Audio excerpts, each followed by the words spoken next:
It is my great pleasure today to introduce our speaker. Our speaker is a former St. Paul lawyer, award-winning nature photographer, and I will point out if after the words you should go online and look him up. You'll hear it in a minute, and look at some of his beautiful photographs. They are just incredible. Who shares a remarkable tale of resilience and passion. After surviving a life-threatening heart attack in his late 30s, he embarked on a journey of transformation. He dedicated himself to a healthier lifestyle, embracing running, mindful eating, and a thrilling adventure travel. A life of excess in a good way, with the motto, if it's worth doing to excess. He immersed himself in passions. He became a skilled mountain climber, conquering Mount Rainier and Kilimanjaro, and seeking new challenges well into his 80s. His adventures have included river rafting, backpacking, kayaking, and exploring remote wilderness areas worldwide. He is more than just a survivor. Beyond his physical accomplishments, his story inspires and motivates. His presentation will delve into the profound challenges he made in his life, the lessons he learned along the way, and how anyone can cultivate a more fulfilling and vibrant existence. The theme of his presentation today is living a full life, the change of heart. It's my pleasure to introduce, and let's give him a warm, optimist standing ovation, Bernie Friel.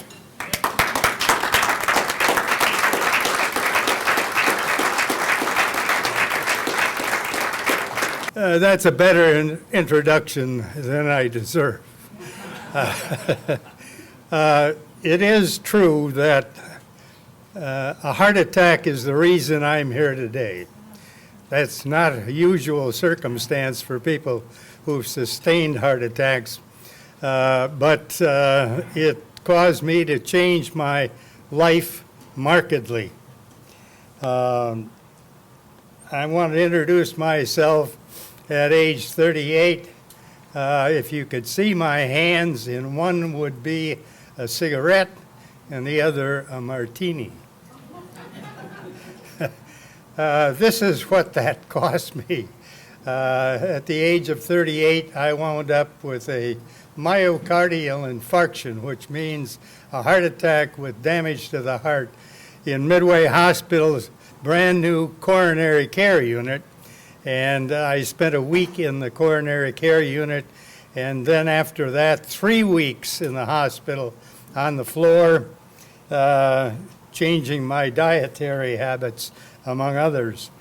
While I was there, the doctor, Jack Fee, some of you may know of him, was my doctor, and he had a view about cholesterol and fatty meats, and he imposed his will on my wife, who changed our diet. And this is one or two of the books that she bought and changed our diet. This one is Live Longer Now, and it certainly produced that. I stand before you at 94 years old. Living a lot longer than I ever thought I would. I also thought after the heart attack it'd be a good idea to spend more time with the family. So the following summer we loaded up the station wagon, and off we went to the west to Disney.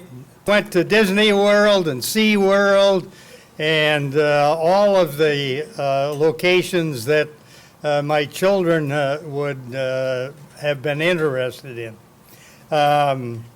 I started, my job was exercise, and I started running. I was a member of St. Paul Athletic Club. It had a track, and after I stayed pretty much doing nothing but walking for the first 6 months after the attack, I started running on that track, which was 25 laps to the mile. A couple of years later, when I got up to running 5 miles at a crack, 25 laps to the mile. Sort of made me feel like a gerbil.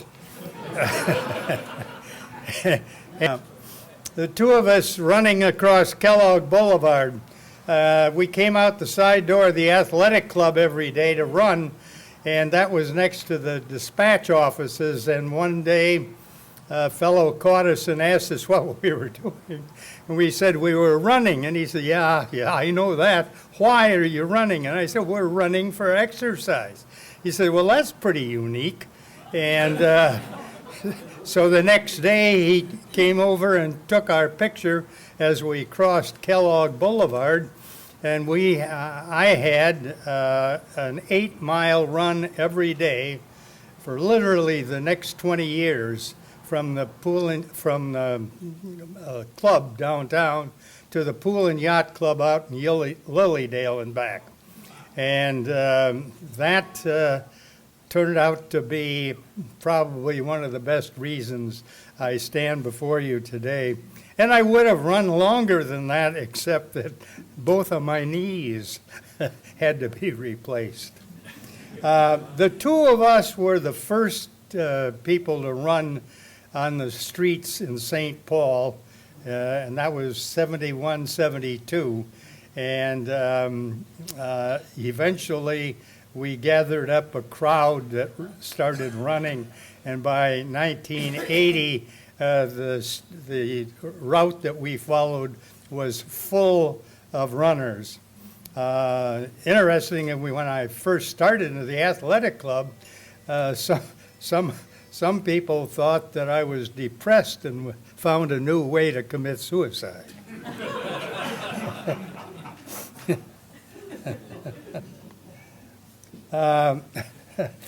Along the way, I learned of this race called a marathon. Everybody knows about marathons today. Believe me, in the early 70s, nobody knew about them, except the people who were members of the Minnesota Distance Runners Organization, which I ran with because I ran races on weekends. But we didn't have any such race in St. Paul or the Twin Cities, but there was one over in Wisconsin called the Pavo Nurmi. And here I am, my first marathon. You see the time on that clock is 11:45. We started at 8 o'clock that morning, so I've got evidence that I finished at age 46 my first marathon in 3 hours and 45 minutes. I can tell you I ran 4 more marathons. I was never able to break 3.5 hours. My friend Dick Bancroft and I served on the board of Voyager Outward Bound, and he was the photographer for OBI, Outward Bound International, that had promotional trips in the West on rivers, and he decided he was through doing those trips. He knew I took pictures on a regular basis on my canoe trips, and asked me if I'd like to substitute for him as the volunteer. I said yes, and the next thing you know, I was taking pictures of people in rafts in Cataract Canyon. I asked Dick before I got started what it was that I was really supposed to do in this picture taking, and he said, it's very simple. You take pictures of very wealthy people in heroic poses. And he says, we have a reunion of the group in New York a couple of months after the trip, and he said, we distribute those pictures to these wealthy people, and they make big contributions to Outward Bound. And I can tell you that my first party in New York with that group was at a penthouse on Fifth Avenue overlooking the reservoir. And the lady who hosted it was Ann Cost, whose maiden name was Rockefeller. It was Nelson's daughter. I learned on those trips about backpacking and about rappelling, and I was sure the first time I stepped off a cliff on a rope with a little figure eight around my waist through which the rope went that I was going to have my second heart attack. I put together my own solo backpack in Yellowstone, and I read a book about how to get ready, and it told me about the boots I should wear. Be sure and break them in, and I did. It didn't tell me that when you are going to carry a heavy pack, you ought to have boots that are a half to a whole size larger, and this is what happens. And by the end of the fourth day on an 8-day trip, this is what my feet looked like. And I ran out of moleskin and Band-Aids, but I had a roll of duct tape. And I never went on another trip in my life without a roll of duct tape. I hadn't done any downhill skiing before the heart attack, and I took that up. I was scared to death. I learned mostly at Vail and Aspen on trips with the YMCA, and I see some participants in that group here in the audience. I was scared to death for the first few years. I used to rate the lifts as black diamond or beginner, but eventually I became comfortable and got into ski racing, and here I am on the NASTAR race course. But if I were really a good racer, I'd be looking at the next gate instead of gawking at the photographer. And I took up some whitewater kayaking. I took lessons in the pool, learned very quickly that rolling the kayak in the pool was a hell of a lot easier than rolling it when you got tipped over in the river. But here I am. I learned you could surf in a wave. You could sit as you see me sitting there in a wave endlessly as long as the upper side of that kayak didn't get caught in the water, and then you were over in an instant. I did a lot of exploring out west. This is the Bisty Wilderness, and I did all this solo because making decisions was a lot easier.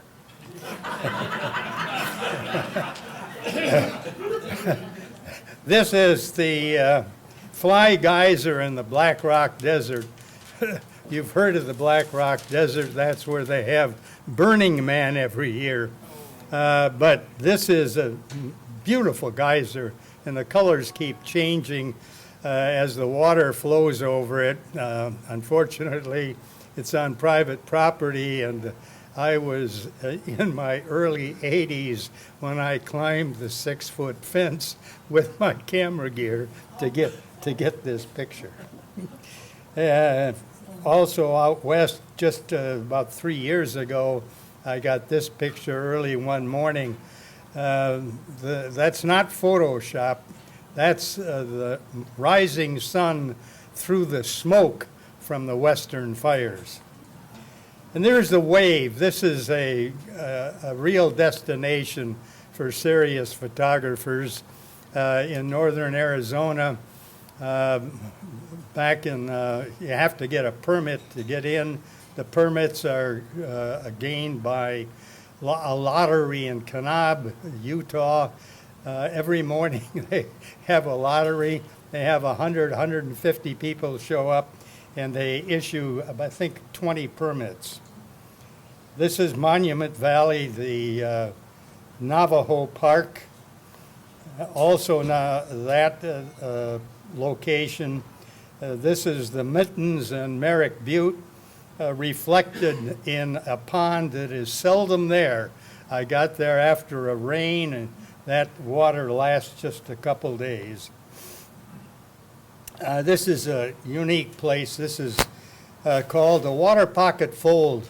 You've all been to Capitol Reef National Park, but you didn't get down here to this, which is a 100-mile trench that runs from Capitol Reef all the way to Lake Powell, and you don't get there because it's very difficult to get to. It's really tough backcountry to get to that location. And an Anasazi dwelling called House of Fire. You get the sun on it correctly in the morning, and it looks like the dwelling is on fire. And bighorn sheep that cooperated with me one morning as I was driving through the Badlands, which are a magnificent place, and don't avoid going there because you've been there, because every time you go through, it will be different and beautiful. And here I am having a supplement after dinner in Big Bend National Park, car camping, solo again, with my fold-up table and benches that fold up like a suitcase. Haleakala Crater, I went over to photograph Kilauea erupting, and it had quit by the time I got there. So I went over to Maui and I backpacked the crater looking across there. It's 11 miles. I took a 3-day solo backpack. In the foreground is Silver Sword, unique to Hawaii craters, and quite beautiful in full bloom. It wasn't blooming when I was there. And Denali, Mount McKinley in Alaska, the highest mountain in North America. It never quite got on my list to climb. It grew higher as I grew older. But I did make 15 trips to Alaska over the years, and this is a beautiful caribou I got a shot of, and one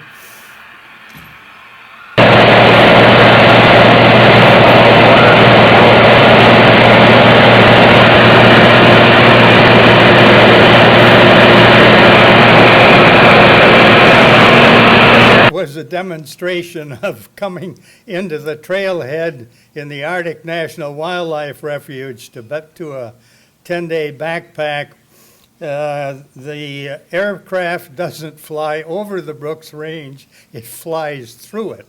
As you could see as you look out the window of the aircraft, the peaks were above us on both sides. We landed on that first prominence for that backpacking trip and hiked from there to the Arctic Ocean. This was Coke Creek, where we camped the first night after 9 miles hiking. This was taken about 10 o'clock at night because it was June and we had sun day all around the 24 hours. I found it very difficult to take this picture because I was so tired. I really didn't want to pull out the Hasselblad and the tripod from my backpack. And here is how you handled resting with a heavy backpack. You found a butt-level rock and you rested the pack on it. You found that it's very difficult to take a heavy pack on and off. And once you put it on, you kept it on all day long. I made the mistake of checking my backpack, this one, out in the motel, and it felt fine.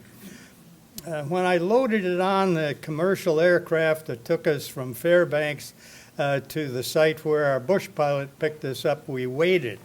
It weighed 83 pounds.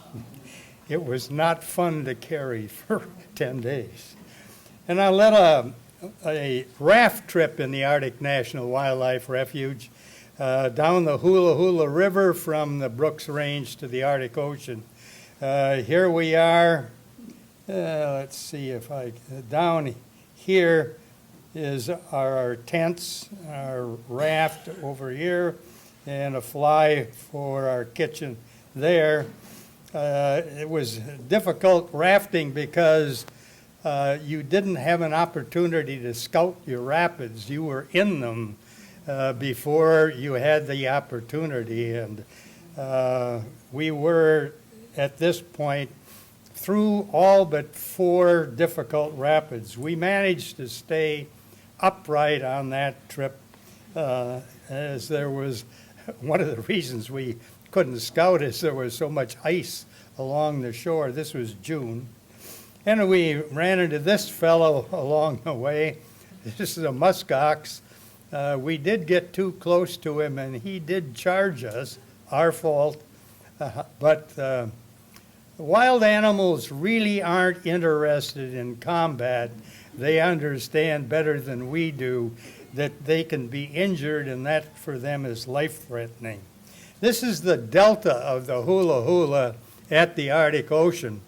Had I seen this picture before, I might have had second thoughts about it, because we had to find our way through that maze of braided channels through the one that didn't dead end to the Arctic Ocean.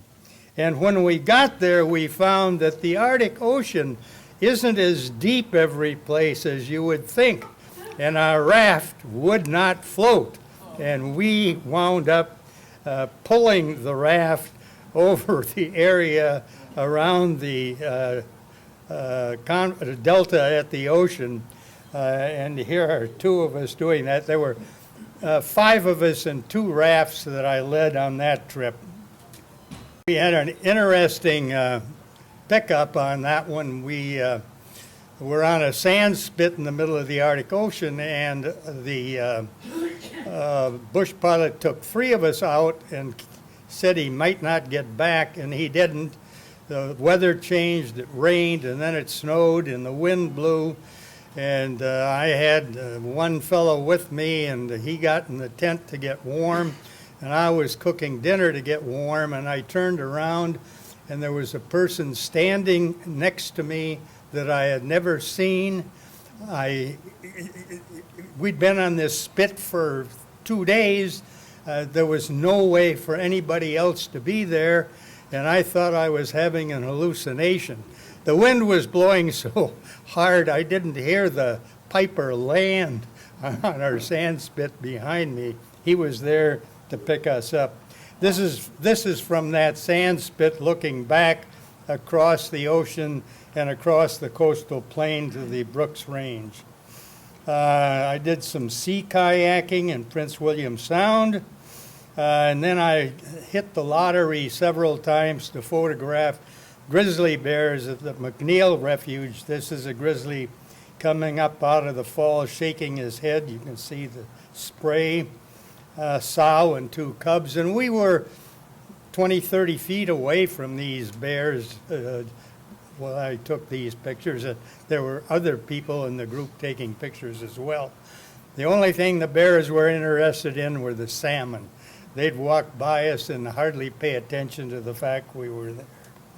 In our way out one morning to the river, we saw this sow and 2 cubs playing on this log, and we stopped, and I videoed them for a few minutes.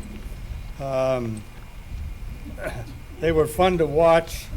Mama's teaching them something, I don't know what, and I have no idea what she was doing, shaking her head, but she was busy chasing them around. I started photography by bird watching first, and then getting binoculars, and finally a camera. My favorite bird is this painted bunting, and I call this my perplexed painted bunting. The tilt of her head and the way her eyes are looked like she was confused or worried about something. I perfected a method for taking pictures of small birds in flight with high-speed flash, shooting the pictures at a 30,000th of a second. This picture was the cover of National Wildlife Magazine and won their annual contest. That's an indigo bunting that I photographed in Florida. This is a pileated in my backyard, roseate spoonbills at the Ding Darling Sanctuary, a black skimmer. When that lower mandible hits a food, it snaps shut. an owl in my backyard, well camouflaged, and a bald eagle in Florida. And then there was mountaineering. I camped in Great Basin National Park a year after it opened, and took this picture one morning. That little squared peak on the right is Wheeler Peak, 13,065 feet. And I went for a hike. I really didn't intend to climb the mountain, but there I found myself at the summit, feeling very full of myself that I had done so at the age of 57, which is really not much, until I noticed there were other people on the summit too, 3 people. It turns out there was a 75-year-old couple and their 78-year-old sister of one. There's Mount Rainier, 14,411. That is a difficult mountain. That's a technical climb. And when I persuaded on my second climb my friend Dr. Ed Hanton to join me on the climb, we were on different rope teams, 6 people on a rope going up. I went over to ask him what he thought of the climb, and he said, "You miserable son of a bitch."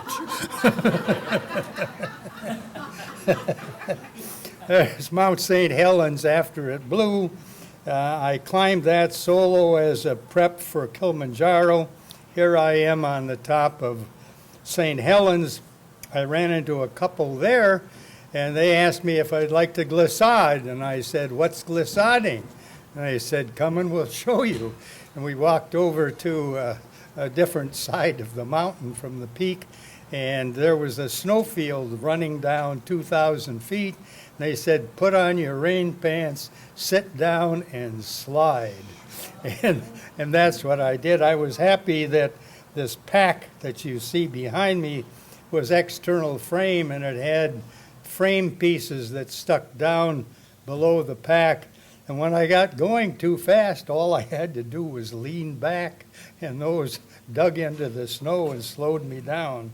This is Kilimanjaro, the south side. We traversed the whole south side on our trip. We were old. We were almost 70 when we did this. And we did a 7-day climb instead of 5 in order to acclimate. Kilimanjaro is easier than Rainier, although it's a mile higher. It's 19,340 feet, and there is what was left at the crater rim on one side of the snows of Kilimanjaro. And here I am at the summit. We did that without oxygen. But I can tell you that from the summit rim at 19 to the peak at 340 feet more, that was a very tough, slow walk. We went a safari afterwards. That's a Maasai village. The Maasai men dance by jumping as high as they can. I was invited to join a group to climb the 3rd highest mountain in North America that most people haven't heard of. It's Pico de Orizaba in Mexico at 18,000 some feet, I forgot. I got that far and I had knees giving me grief, and I was slowing down our group, so I returned. All of them made it. But it's good to turn back sometimes. I also turned back for the same reason, trying to climb the Chilkoot Trail in Alaska. My friend Roger Swanson owned a 57-foot catch. He was a pig farmer in southern Minnesota, but I don't mean to demean him by that. He also graduated first in his class in electrical engineering at the university. The farm produced good income for him. He bought this catch. He sailed that catch around the world 3 times. I crewed with him 3 times, never around the world. The first time was in the South Pacific, where we wound up testing our skills, and this was the first time I'd ever been on a sailboat in 30 to 40 foot seas on the tail end of Typhoon Lily, and that was for 5.5 days and nights. The thing I learned is I don't get seasick, thank God. We sailed along the coast of Africa into Zanzibar. This is the harbor at Stone Town in Zanzibar, and a dhow in what they call the House of Wonders, the first electrified house in Zanzibar. I've sailed with them again in the North Atlantic. Actually, it was down the Thames, across the channel. We did the D-Day beaches by sea and land, and we stopped in this beautiful little harbor at a city called Honfleur in France. And then there was canoeing. I probably have led at least 40 canoe trips into the Quetico. I only stopped for a moment in the BWCA because it's too crowded. And we have good luck fishing on all our trips, on all of them. And then I did catch a big northern, that's 29 pounds. And an evening on Basswood. Rafting, the most fun experience. I did my first trip in '85 with a friend of mine. This is a dory trip I was on. That's one of the 2 sources of fresh water as you raft the 225 miles down the Grand Canyon from Lee's Ferry to Diamond Creek. My first trip, a friend of mine that I met on the outward bound trips on Cataract Canyon was an aficionado of rafting, and he got a private permit, and this was a trip I made with him. The camera was a 16 millimeter my 16 millimeter, mounted on a ramp behind where we rode. This was the trip I led in 1999. This was a private trip. In fact, all of my trips have been private trips. That means we did our own thing. We didn't have guides. We had 5 rafts on the trip I led. This is Granite Rapid on one of those trips. I thought you'd like to see some of the rapids that we ran. This is one that was always full of surprises. It had 5 big waves, and when you scouted, you tried to identify where that 5th one was going to catch you, and we did, and we didn't. We were done now, except we really weren't done. However, we stayed upright. And here is Lava Falls, the biggest rapid in the Grand Canyon, rated a 10 on everybody's rating scale. It's a big drop with difficult rapids in it. Here comes what we call a baloney boat, 30-foot raft, the commercial raft. And next you will see my lead oarsman, a guy who taught rafting at the Colorado Outward Bound School, who made a terrible mistake. He got himself out too far, and he dropped the boat right into the ledge hole. And the predictable took place. The baloney boats had down below waited to watch us run the rapid, and they picked up our crew and picked up our gear and did in a few minutes what we would have taken a day to do. This is me rowing that rapid. You're seeing it from the 16 millimeter camera that I mounted on a ramp I built for the raft. We went to the left of that big ledge hole and had a successful run.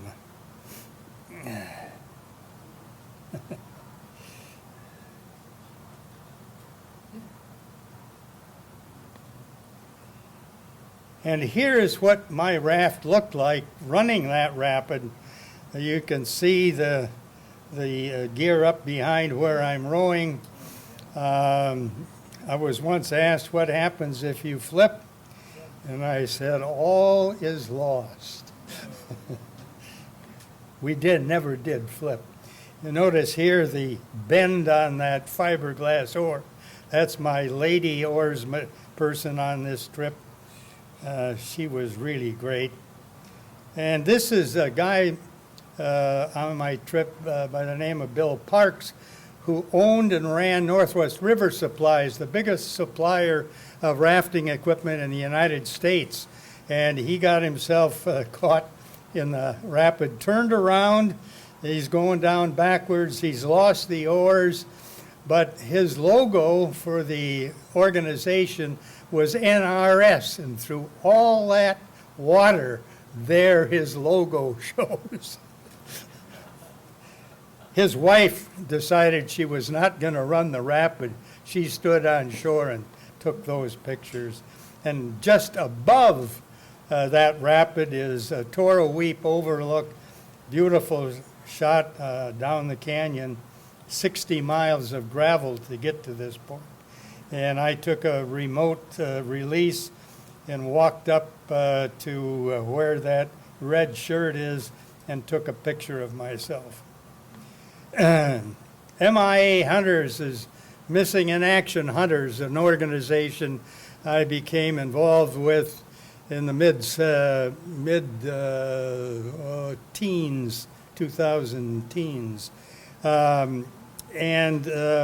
Our objective was to locate as many lost World War II aircraft and airmen as we could. And the man who ran it, Brian Moon, a former VP of Northwest Airlines, put together a group in over 20 years. His group, I was a latecomer to it, located over 200 aircraft, and we don't know how many men were involved in our locations because we didn't do recovery. What we did was furnish GPS information and photographs to the MIA POW command in Hawaii, and they determined whether they would do any recovery work. I had this picture taken of me to demonstrate the heat and humidity.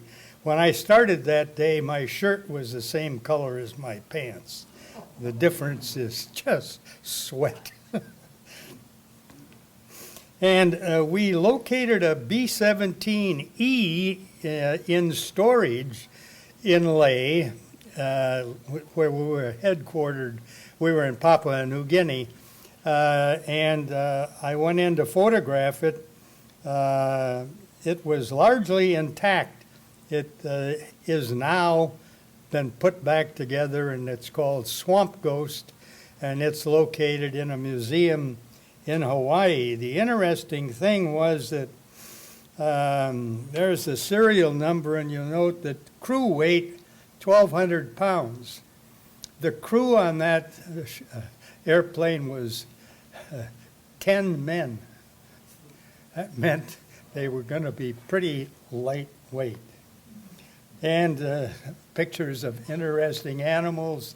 This is a fruit bat, about as big as a small dog, on bat-like wings, and they gathered together for resting each day in communities of several hundreds to 1,000 hanging like this in the trees. And then there was the tree kangaroo. Trying to remember the name of this. Goodfellow's tree kangaroo with a baby in its pouch. And there's my before and after picture. That was at 38. In Speedo, I'm at about 55. And I see I've just had a stress exercise test. There's a circle shaved in my chest. And my advice, what my experience taught me, is take charge of your health or it'll take charge of you. And there are 3 essential elements. Diet, exercise, and no nasty health-depriving habits like smoking or chewing. I suppose there are others we can add as well. That's my presentation. I thank you all for your attention. I hope that you have enjoyed it and been motivated. It motivated me, the heart attack, to have a long life. And I'm 94, so I guess that's long. Thank you.